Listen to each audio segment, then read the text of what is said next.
most people are scrolling through their phone while watching the TV show.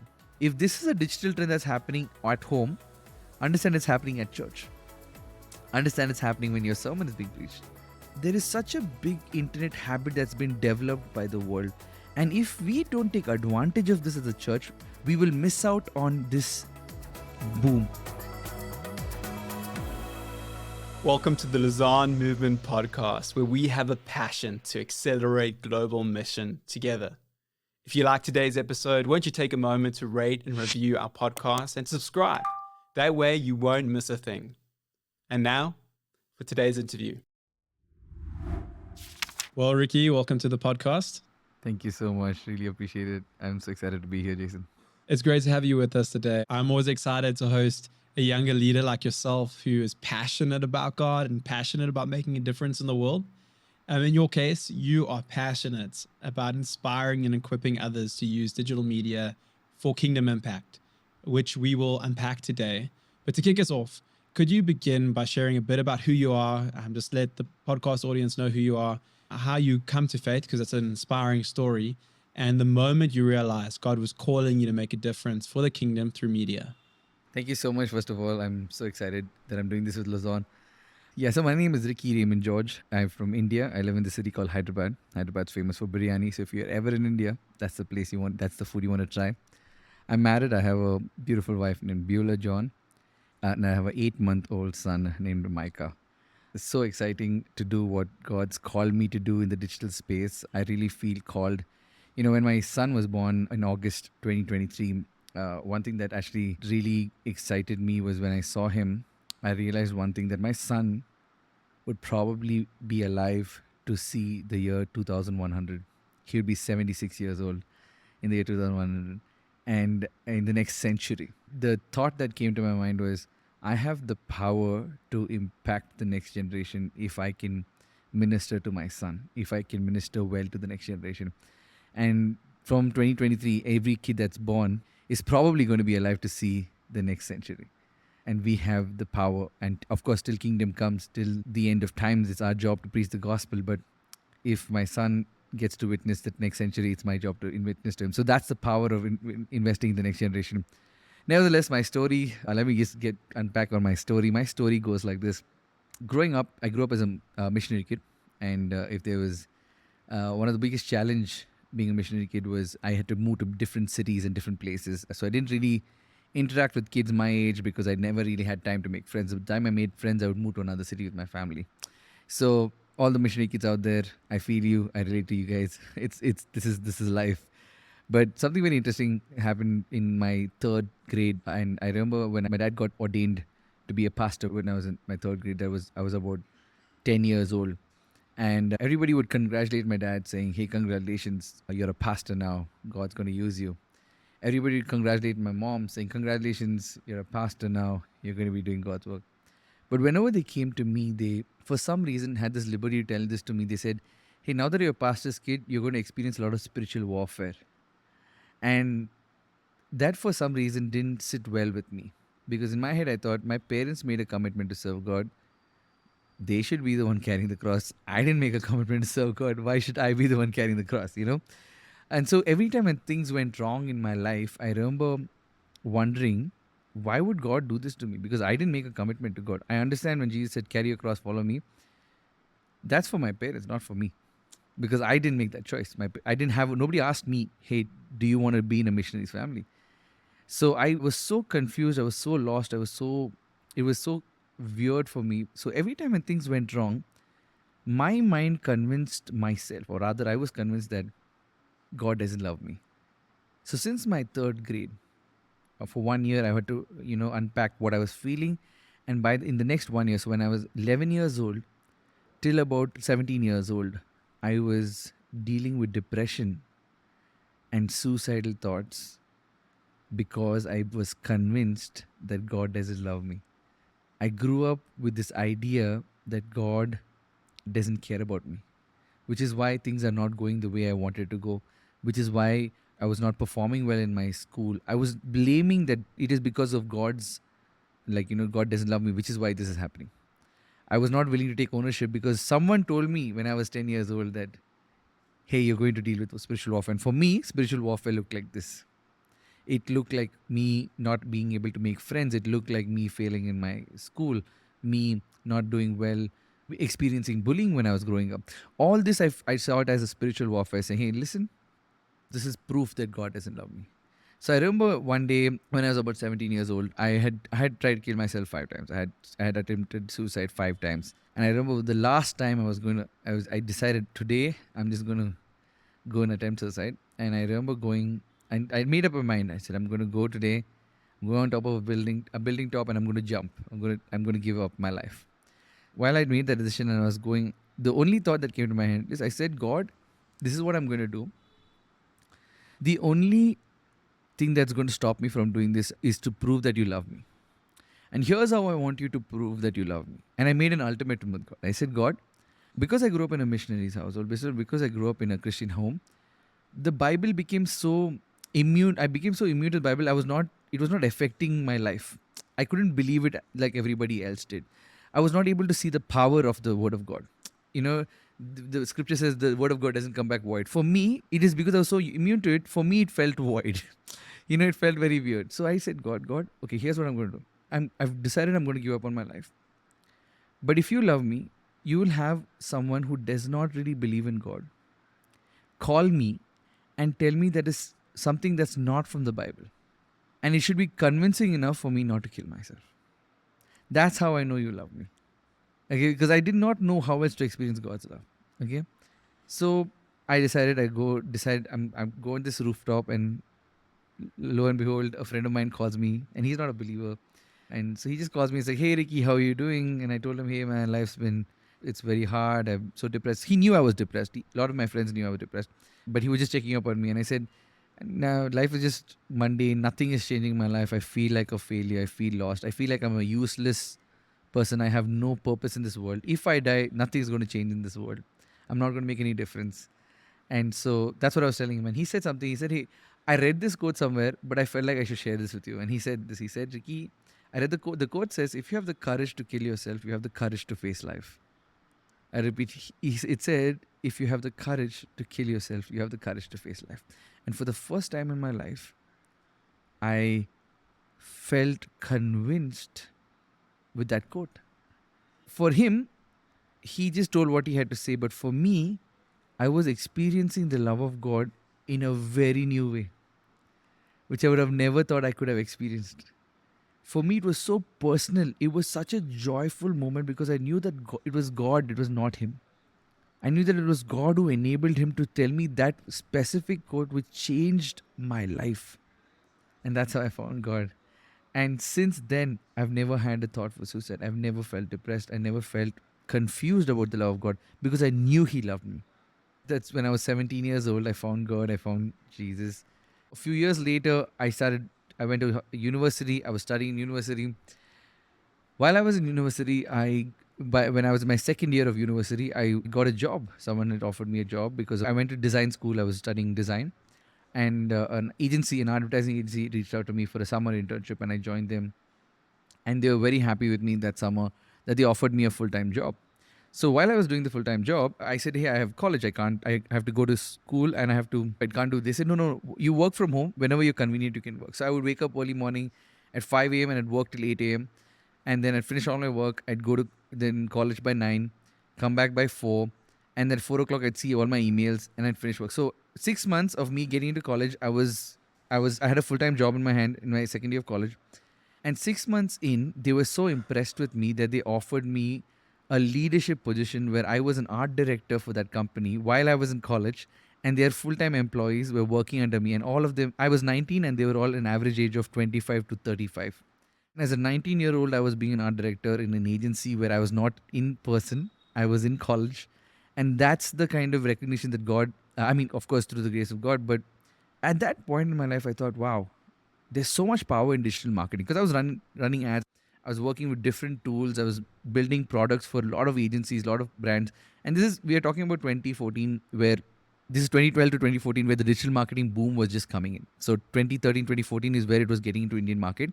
And I was stepping into that space massively. While I was doing that, I thought to myself saying, wow, can we use this for the Great Commission? Can the church use this? Can the church find value in it? So what I decided to do is I decided to take this to my pastor, and I went to a pastor and told him, Pastor, I think we should use these kind of tools for the Great Commission, for missions, and for different things. And when he looked at me, all he could see was a 19-year-old speaking. He couldn't see that I was bringing value to the table. So when he saw that, he said, listen, all that is great, but you know what? Let me just mentor you. Let you get mentored, and after that, you should think about all this. Now is not the time for you to think about all this. And I felt unheard for the first time. And that time I realized that the world was very welcoming of a young mind, but the church wasn't ready for a young person to bring something to the table.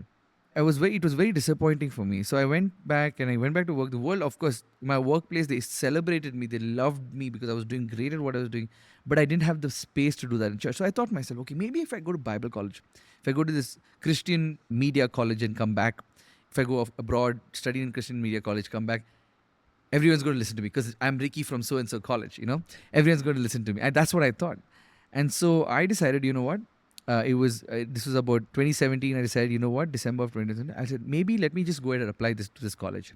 So I went in and applied to my college, and I had faith that I'm going to get into that college. So I wrote my resignation in January of 2018 and told my boss saying, I'm going to give you 6 months notice. In the month of May, I'm leaving. I'm going to go to this particular college. I'm going to leave the country. And so my boss was like, okay, that's great. You're giving a 6 months notice. And so in my head, I thought, you know what? If worst case scenario, if I don't get into that college, I always can work here because my boss loves me, the team loves me. It's a great company to work with. So I have no problem staying back. So I always had a back plan. But in April of 2018, my boss sends a message saying, hey guys, me and my wife decided to move to another country. So another company is willing to merge with us. So all those who are working with us, you're going to be hired by this new company. But I thought to myself, why do I need that hire? Because I'm going to go abroad. I don't need that, right? So what happened, long story short, is I said no to that offer. So now in my head, plan A was to go to this new university and come back. But plan B was to make plan A happen. So I had only two plans. That is one plan. What happened is I applied to the college, and then college told me that you need to have certain amount in your bank. And so I went to the bank and I said, can you give me a loan of this particular amount? And the bank said, we can give you the loan as long as the college gives you something called a conditional application letter. So I went to the college and said, hey, can you give me a conditional application letter so that the bank can give me a loan? The college said, no, we can't give you that letter unless you show us the money in the bank. And I said, this is a cycle that was going on. So now I didn't have a job. The college was not working out for me. I didn't know what I was going to do in my life. And I thought I was going to do something for the kingdom of God. I was so lost. So it's already May of 2018. I have no clue what I'm doing in my life. I remember I gave myself 1 month. I said, okay, you know what, June, I'm not going to say anything. I used to play music with a band. So I was traveling around the country playing music in different gigs, in different venues. And one of the venues, the vocalist of my band, Pranati, she's a French woman. And so her aunt came to visit us. And so she said, hey, listen, Ricky, you're a designer. Pranati, you're a designer. Why don't you both start a company together? And I thought to myself, yeah, that sounds great. But then I've never thought, the idea of starting a company never really hit me. So I was a little afraid, but I also thought, you know what? I have no other option. So let me just go ahead and start a company. So when I went ahead and I told my dad about it, saying, Dad, I'm planning to start a company. My dad, being a missionary, said, listen, we're missionaries, we don't do business. Because he grew up with a very different ideology. And so my dad and mom lived in a different city. I lived in a different city. And I didn't tell my parents, and I started my first company. For 6 months, I ran my company, and 6 months we blew up to an extent where there was an article written about us in the newspaper, and someone sent that article to my parents, and that's how my parents got to know that I ran a company of my own. For 6 months, I was just running this thing. And so, but we became this finest design agency to work for right now. So we were killing it in that space. And then when all this fame and all this attention was coming to me, God again called me and said, hey, Ricky, what happened to the Great Commission? What happened to your desire to take the gospel to the digital space? And I said, God, I went to a pastor. He said he rejected me. He was not understanding where I was coming from. I thought I applied for this college and you didn't give me the college admission. What more should I do? He says, no, I want you to write down your vision. So I sat down and I wrote my entire vision down. As I wrote my vision down, I was overwhelmed with the vision I wrote down. I was very overwhelmed because it was bigger than what I thought I was doing. And I shelved it for a year. But then 1 year later, again in July of 2019, God asked me, Ricky, what are you doing? And that day I knew I can't reject what God is calling me to do. And so I decided to do something about it. I said, you know what, God, I don't know where to go, But I'll start with starting a small Instagram page and I'll educate people about digital missions. That's the great start. I can just do that as a hobby. It doesn't have to be a serious, ministry kind of a thing. So 2019 July, I started a Instagram page with a friend of mine named Jeremiah, and both of us started it. Both of us were running it. We were just helping each other out doing this. And before we started it, I had to find a name for that page. I didn't know what to name it. And I was praying and asking God, God, give me a name for this movement that I'm going to do. And then he gave me a flashback of something that happened to me when I was in 10th grade in school. And in 10th grade, because I hated, or rather, because I was convinced that God doesn't love me, I felt detached from God. I had a lot of my friends who were Christians who didn't believe in God. Does it make sense? Grew up in a Christian household, but didn't believe. So I decided in 10th grade, I'm going to start a magazine, an online magazine, where we write stories of people who left church. Okay, and tell them why the church is a bad place to be. Okay, and the name of that magazine was called Outcast Magazine because we felt like outcasts, right? And so I decided to do that, but of course I was not entrepreneurial that time, so I clearly failed at it. And when in 2019, when I was trying to name this page, I asked God, give me a name, and He revealed that name again to me. He gave that name Outcast again. And I thought to myself, God, but I used that name to defame your bride, to bring disturbance to the church.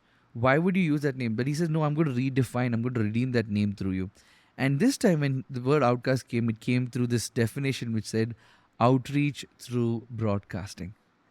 And that was the beginning of Outcast, which is the digital ministry that I run in India.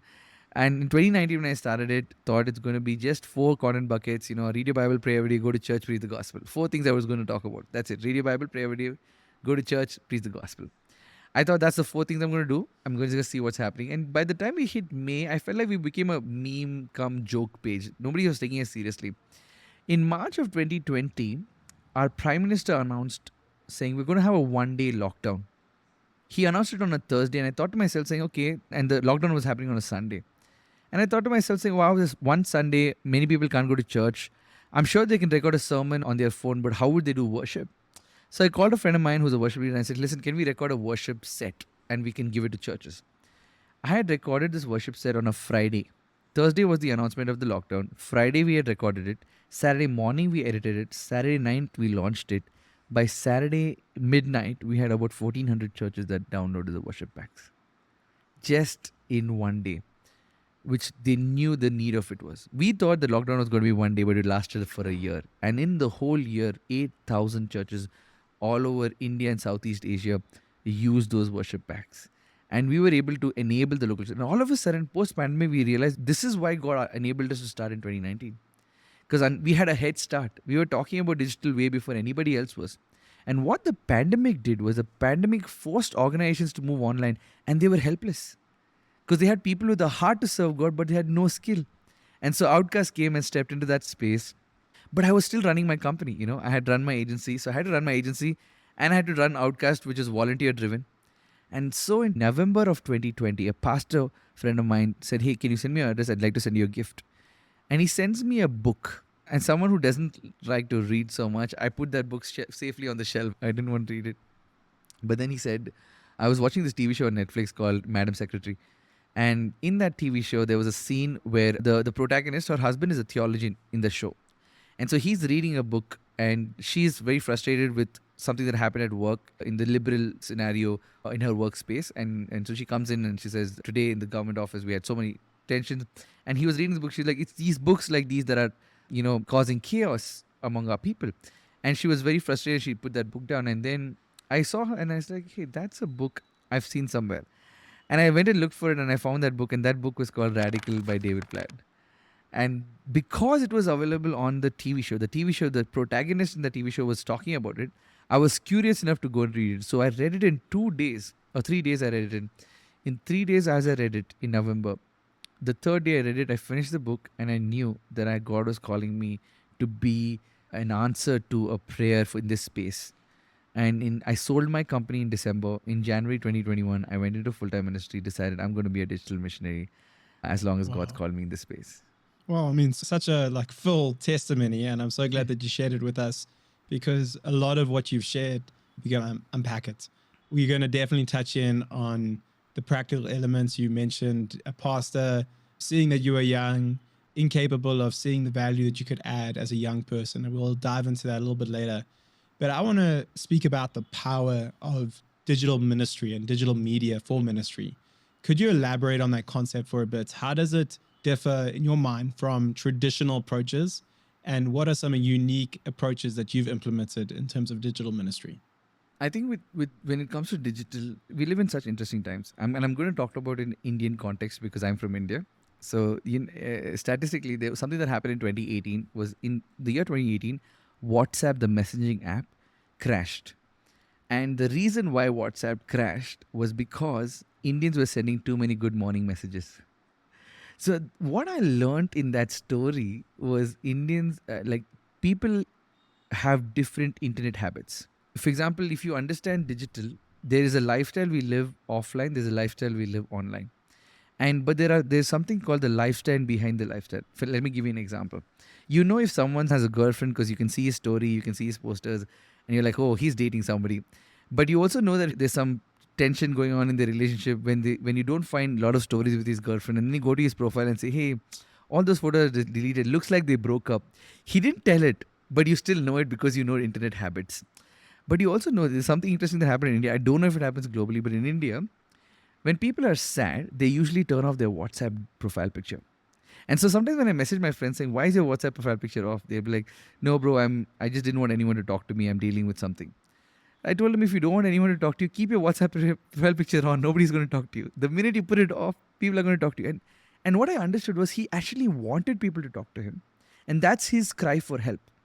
Just putting his WhatsApp profile picture off. Internet habits are so unique. Before we used to grow up saying, growing up we were taught saying, show me your friends, I'm going to tell you who you are. We live in a time where we say, show me your phone, I'll tell you who you are. Right? The first thing we see when we wake up is our phone. The last thing we see when we before we go to sleep is our phone. Right? And we are so involved in the screens, in the digital space. A phone without internet is pointless, by the way. Right? Because in today's day and age, we are not addicted to our phones, we are addicted to the content inside our phone. So it's such a unique thing. You know, in 2012, there was a disease that came into existence. Okay. It's called phantom vibration syndrome. Okay. And this disease is basically, have you ever felt something vibrate in your pocket, thinking it's your phone, and you put your hand in your pocket, but there's no phone in your pocket, but you have still felt it? That is called phantom vibration syndrome, because we are so addicted to our phones that we feel like our phone is buzzing even though our phone isn't in our pocket itself. Right? And that is because of how much the phone is involved in our life. Our phones and be very honest with you, the phones are one of the most dirtiest objects on the world, because they go into places, we wash our hands, but we don't wash our phones. We take our phones everywhere. Some people take out their phones to the washroom. Some people take it, for any place on the world, they take their phones with. But that's how much internet is part of our life. And so if you understand, there is such a big internet habit that's been developed by the world. And if we don't take advantage of this as a church, we will miss out on this boom. When printing press came into existence, we decided to print the Bible.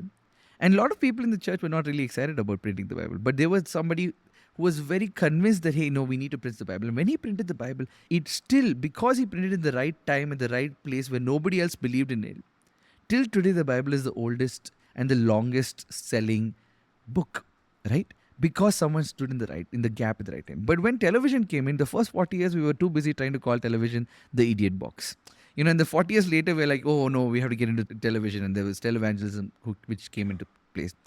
Even in India, when I was growing up, I was told that watching movie was a sin. Watching a TV show is a sin, because that's what we were growing up with. But if you know the history of Indian film industry, which is 110 years old, the interesting thing about Indian film industry is the first Indian film was called Raja Harishchandra, and was directed by this person named Dadasaheb Phalke.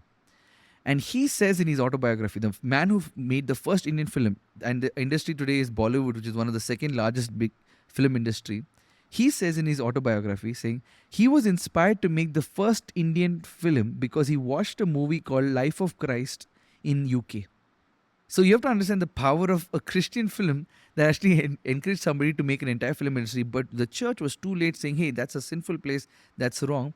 And so what happened? We missed out on using this as a tool. We have to understand we are not worshipping these places. We are using them as tools to reach the world. And with digital, that's the same boom we are in. With AI, we are in that boom. And if we don't take advantage of these spaces, we are missing out on this entire journey of what people can do in using digital media. If you're a church, use digital. Understand that people use their phone for comfort. You know, one of the things I was talking about very recently is we've been talking about this in our space at Outcast, is the idea that a lot of people use their phone as a comfort machine. So we it's a coping mechanism, right? So let's say if two of us are having a conversation, if there's a third person who's not involved in the conversation, just to cope with that awkwardness, he's going to take his phone and scroll, even though he has nothing to see in his phone. Many times when people are in church service, if they are to cope with how overwhelmed that entire sermon may be, they may take out their phone to scroll, not because they got a notification or not. So we said, okay, how do we incorporate church services with phones? So we said, okay, what if we introduce a technology where we do push notifications while the sermon points are coming in? So, for example, if the pastor is preaching and he has a 5-point sermon, we put the sermon on the LED wall or on the projector, whatever the type of church you're from. But then imagine that same point is coming in as a notification on people's phone.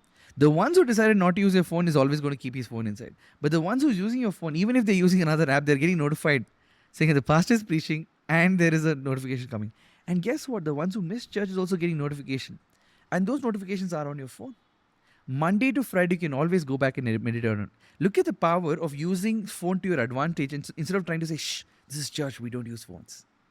Does that make sense? So we have to find a way to incorporate it in our daily life, because my son grew up in a world thinking Siri and Alexa is his siblings, because he's not seen a world without technology. You have to understand, he's not seen a world without AI assistants, right? So for him, when I tell him, hey, listen, don't depend on Siri for, your homework, he's not going to get it because he's not seen a world without that. I've seen a world without that, right? So for example, when I was growing up, we had to write assignments, reading, doing research. But today we have ChatGPT, which is helping us do our assignments. So while growing up, my son is going to use that because that's available to him. Just like I had encyclopedia available to me, just like I had books available to me. But our forefathers, like 4 or 5 generations ago, before printing press came to existence, they didn't have that available to them. How do we use technology and digital to our advantage is the question that we need to ask ourselves and understand when we use digital platforms. Yeah, it's so good. I want to go back to the story of the pastor, and you've already mentioned some strategies that pastors could use in churches. He looked at you, you were a youngster, you had a vision, but he kind of was like, oh, let's disciple you first. And I think there's really good intention there. But I would love to ask the question, what advice, you're now working with church leaders and ministry leaders, what advice would you give to ministry leaders around the world looking to leverage? So they're hearing you speaking about digital, they want to leverage digital media to expand their reach and impact. Where can they begin? What advice would you give them? They're now saying, you're no longer young, let's hear you out. We want to hear you out, Ricky. What would you say? For me, I'm actually very inspired by this person who I had the privilege of meeting in person, was Bob Hoskins, the founder of One Hope.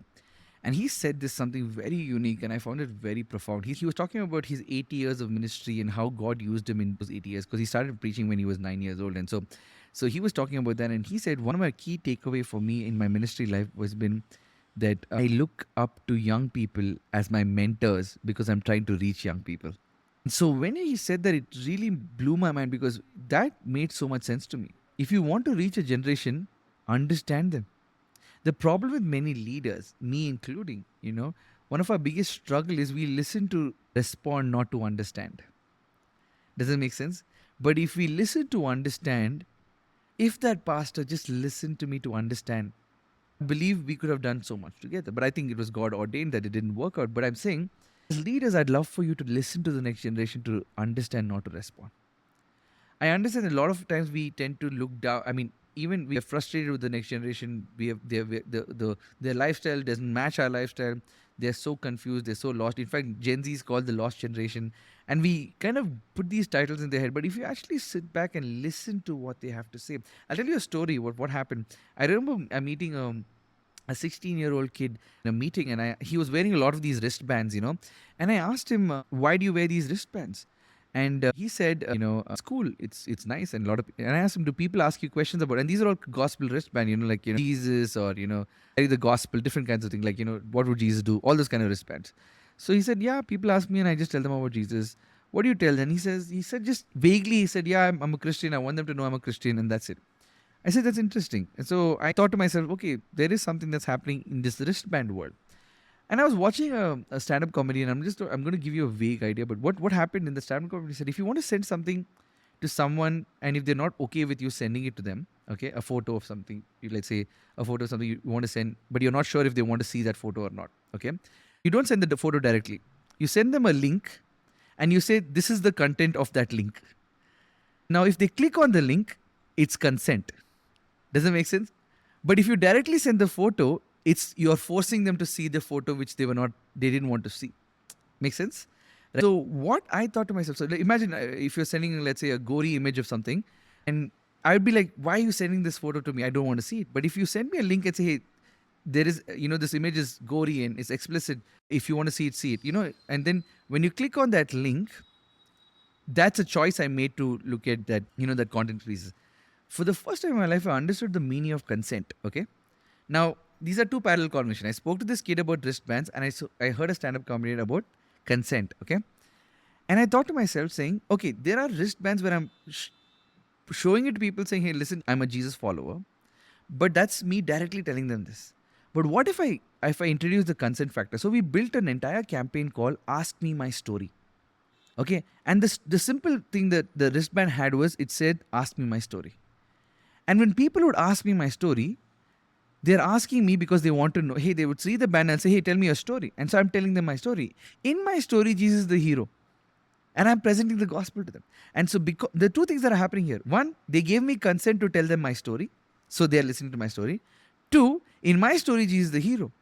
But another interesting thing that's happening is because they asked, they're going to pay more attention. Does that make sense? But if they didn't ask, if I was just directly going on the streets and telling them, they'd be like, oh, I don't want to listen to you, I won't move on. But if they asked me, they're going to pay attention. The truth is, our job is to present the gospel to the world. We can't force them to believe what we believe. We can only present the gospel, hoping that they will receive and experience Jesus and, oh, taste and see that the Lord is good. That's it, right? And that's what our desire is. And so when you look at digital, when you, as leaders, I encourage you to listen to young people and listen to understand, because you may find a solution that's so unique that could change the world. Because we've, as an organization, moved to that model for universities, saying, hey, let's not force people to throw the gospel on people's faces, but let's create the curiosity where people are like, hey, listen, tell me more about this. And then I'm telling my story. And it's the truth. In my story, Jesus did save me the way I told you he saved me. You may not believe it, but for me, everyone can think that, hey, Jesus didn't do anything. A friend of yours gave you a quote and you believed, oh. But if nobody knows that I was the one who made the prayer and said, God, a non-believer should call me. He'll say something that's not from the scripture. So that's my story. And so we want to be able to introduce that. And I really encourage leaders to look at the next generation as something positive and not something that is responsibility that you have to carry, because they are probably the answer for a lot of your problems that you're facing. And, just to touch on what you're saying, I think that our traditional idea of what mentorship is that it's like a top-down thing. I'm going to share all my wisdom with you and you got to sit and listen. And there is actually a space for that. But mentorship goes both ways, right? So if that pastor had sat down with you, saw the passion and the energy that you brought and realized, oh, actually, there's a two-way street for this. And off air, you've spoken about how there is the energy of the young and the wisdom of the old need to meet together. And I think that was a beautiful example of where that could have happened. He could have learned and absorbed and, caught the fire of your energy and passion, and you could have definitely benefited from the wisdom that he brought. And perhaps out of that, something beautiful could have happened. And so just as an encouragement to ministry leaders out there, let's pursue those intergenerational relationships where you grab hold of those who are young and eager and might be naive and unwise, and you see that from your vantage point, but that what they have is they've got the energy that you need to take your mission further. And so really encouraging. I love for us to chat about Outcast and Outcast Academy. I resonated with that question that God asked you when he said, what happened to the Great Commission? What happened to that call that I had on your life? And I think many of us as ministry leaders have a moments like that where God has spoken to our hearts and said, hey, what about this? And either we've turned to it or we run away from it like Jonah. Let's talk about Outcast and Outcast Academy. Could you share a bit of the vision and the strategic approach that you've implemented in training up digital leaders in the space of mission? The vision of Outcast is very simple: to equip, engage, and empower the local church to advance their God-given calling. We firmly believe that we need to do ministry in and through the local church.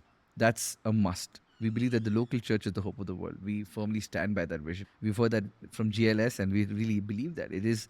We want the local church to make solutions in this space. And so, what unique thing that we were able to do is because we were ahead of time in 2019, when the pandemic hit, a lot of these organizations reached out to us saying, hey, how do we restructure our vision in the digital space? Because I think every organization was moving digital, but the pandemic just fast tracked that entire process. So, what happened is we started bringing solution in this space for multiple organizations. I remember we were talking to one of these organizations who was running pastors conference online, and they were spending a lot of money using these expensive tools, and they were spending about $1,000 a month for subscription, which is a lot of money for them because it required everyone to have an email ID. But most of these rural pastors, they didn't have an email ID, and they were spending so much money, and they were not able to use the tool, so they were so confused. So we said, okay, you know what? We're going to build a tool. So we built an entire tool that was user friendly, a SaaS platform that was user friendly for pastors who didn't have email IDs, but still had the security coverage that we needed to have. And we made sure that those pastors were able to gather online, use smaller internet phones, lighter versions of these products to an extent where we built their entire product in $1,000, which an organization was spending $12,000 for subscription per year. We were able to build that in $1,000 to bring their costs down by like 90% down. And so we were able to do that because we were able to identify where the pain points are and able to build something that's so customized for the local church. Now, how does that work? That's only because we were looking at and understanding people's internet habits. We were able to identify that some people don't have an email ID. Now, I can force them to get an email ID, or I can try and be a light in that space where I'm trying to be like, I'm going to help you figure out a solution for it. I'll bring a solution for it. And these solutions are very powerful solutions. And so that's one way. And the other way is we were also able to build tools for a lot of these churches who were not able to engage with their online users at a more closer proximity. And so we had to identify what's the best way we can use digital to optimize this. But while doing all this, we were realizing that 2020, Outcast was a volunteer-driven organization. That's before 2021. 2021 is when I went into full-time ministry. So 2020, I had volunteers and I didn't know how to do this. And so I had, in the month of August, I introduced something called an Outcast internship. And I called all these people who were sitting at home who wanted to learn about digital, and I got them into a workshop. For 3 months, we did this workshop and training. And so we used them as a way to help out other organizations because there were so many people who needed help. And that entire model of 3 months internship turned into Outcast Academy with this one vision to raise 300 full-time media missionary by the year 2030. We realized one thing. If we want 300 full-time media missionaries by the year 2030, we need to train 15,000 people. With a 2% conversion rate, that is 300 people. And so I thought to myself, the number 300 came from the story of Gideon for us, And I asked God, I said, God, I understand 300, but why 300? Like, what next after that 300 people? I was not very sure about it.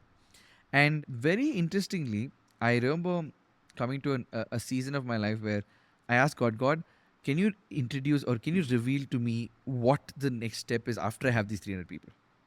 I was just reading about India, okay? And this is for India specifically. We're raising 300 full media missionaries for India. And if you read Indian context, India is divided into 5 zones: North, South, East, West, Central India. And we have multiple states, and we have exactly 766 districts. If you divide 766 by 300, that is 2.5 districts per person, per missionary, for digital missionary. Now, I thought to myself, say, okay, fine. Why 2.5? Why couldn't it be 2 or 3? I was not very convinced because I'm also entrepreneurial in my nature. So I'm like, it doesn't make sense for me from a system and structure perspective. But then I read this verse which says, 1 will reach 1,000, but 2 will reach 10,000. And I was like, wow, that's so powerful. So it made sense that if 2 missionaries adopt 5 districts in digital space, there'll be 150 pairs of missionaries who are adopting all of India. And what happens? The goal of most ministries is to reach everyone. But what you have to understand, in digital, you can't reach everyone. You have to reach every -1. You have to be so specific and so personal.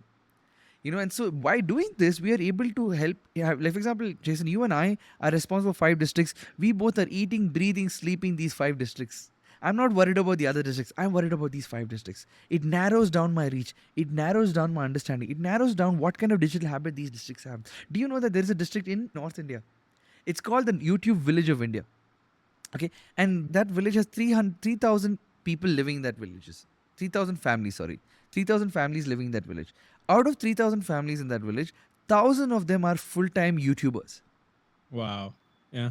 1,000 family. That's 1/3 of the population. The oldest YouTuber is 85 years old and the youngest YouTuber is 15 years old. And they use internet and YouTube simply because they have access to internet and they have cheap phones. Internet is very cheap in India. Phone is very affordable in India. So there are people who are doing this and villages are doing this. And so what's our excuse to use digital? So we started saying, okay, fine.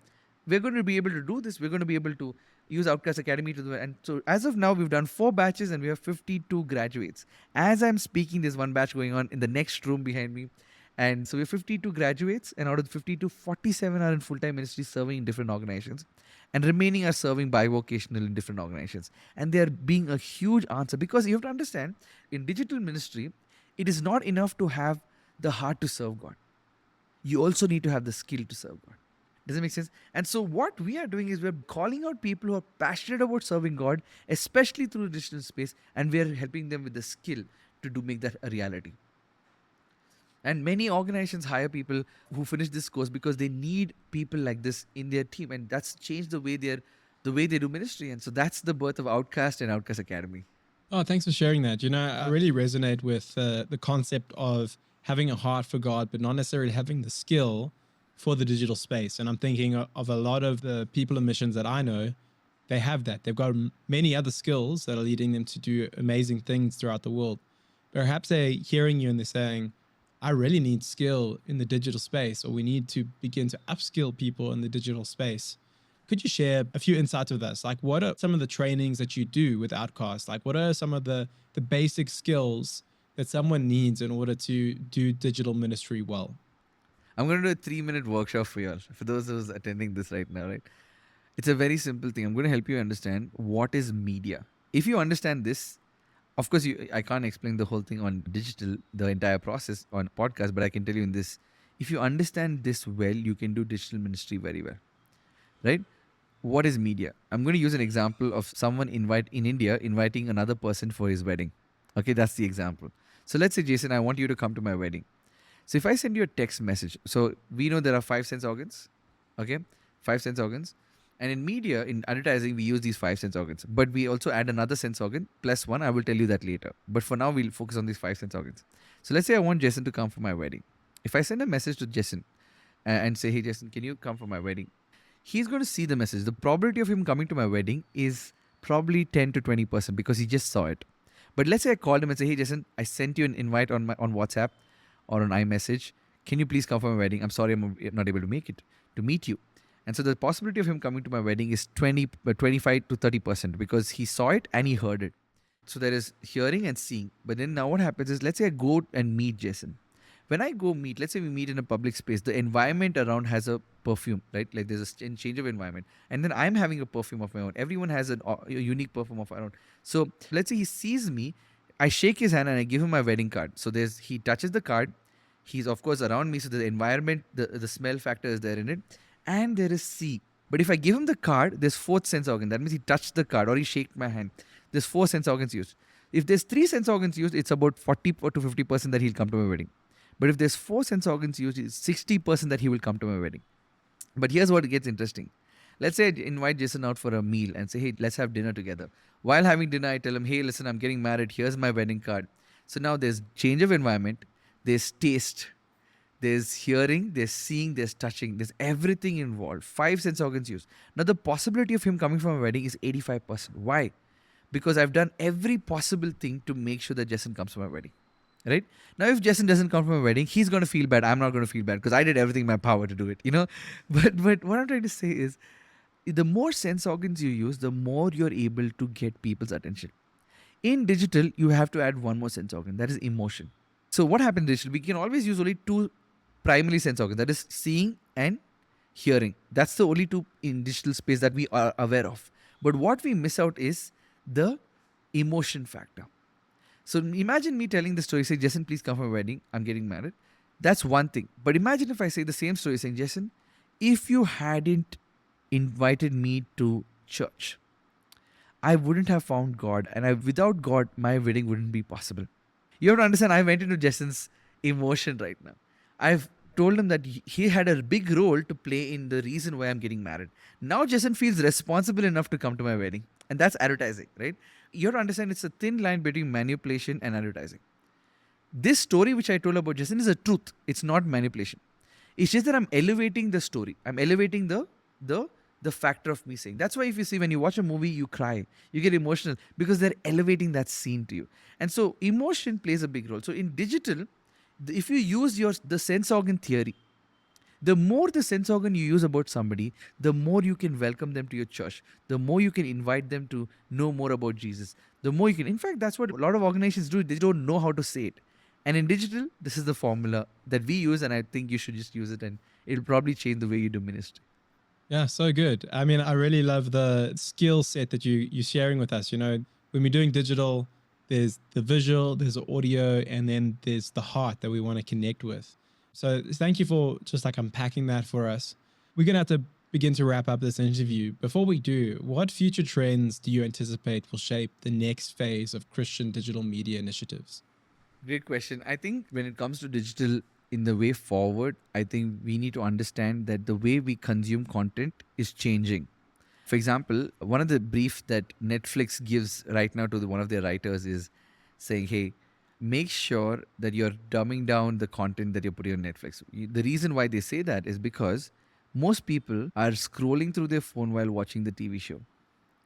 So what happens is they're consuming two pieces of content. We are obese with content. That means we want more and more content, right? And we are in a time where have you ever scrolled through Netflix just for half an hour, not sure what to watch? That's because we are obese with content. That's the habit that is developed by us. Is we are scrolling and we are watching a TV show at the same time. And this is a future trend. That means people are multitasking. If this is a digital trend that's happening at home, understand it's happening at church. Understand it's happening when your sermon is being preached. Now you have two things. You can say, hey, it's a bad thing, don't use your phone. Or you can try to understand that this is a human behavior that's changing. How can we use it to our advantage? Right? And that's one trend that I see going forward is people are going to consume multiple sources of content at the same time. Like, for example, have you ever been in a place where people are vacationing while taking an office meeting? You know, we live in a time where people do two things at the same time because we don't have, time is not in our favor for some lot of reasons. So we want to be able to have fun while we're also getting our work done. So we're trying to do two things at the same time. So look at a digital trend that is getting you used to the idea that people like to do two things at the same time or multi-centric, tasks that we're focused on. And the next trend is, of course, AI. The AI boom is already yesterday's trend. And I believe that if the church does not take advantage of this place, we can really, really miss out on a huge bandwagon and huge opportunity. And I think this is what I would really encourage the church to see. How can we use AI tools to empower us and not look at it as a threat? And I'd really encourage a lot of people. For example, one of the things that we've been talking about is tech. You know, in the month of December, a friend of mine named Karan Thomas, and he's a pastor, and he calls me and he says, Ricky, I have many IT professionals in my church. I want to do something. I feel like I use them for very menial tasks in their church, but they want to serve God at a larger capacity. What can we do?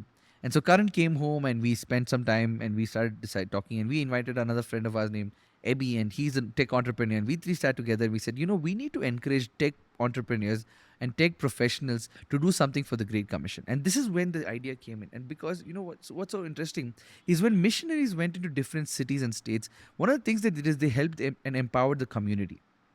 So how did they do that? They built churches, they built hospitals, they built schools, they built places of gathering and places and solutions for those places, right? They played a big role in bringing solution. And today, building a hospital or a school looks like building an app that's going to save the community. Building an app that's going to make a change in their community. But what does that look like in the church space? It looks like getting tech entrepreneurs to probably start thinking, saying, what can the church do for this particular community through the tech space that could change the way they do life? For example, I live in India, and for us, we're technologically quite advanced because I'll tell you, we have two major technologies. One is we have UPI. UPI payment is the fastest internet payment, which a street hawker and a vendor will also have it, and also somebody in a fancy store will also have it.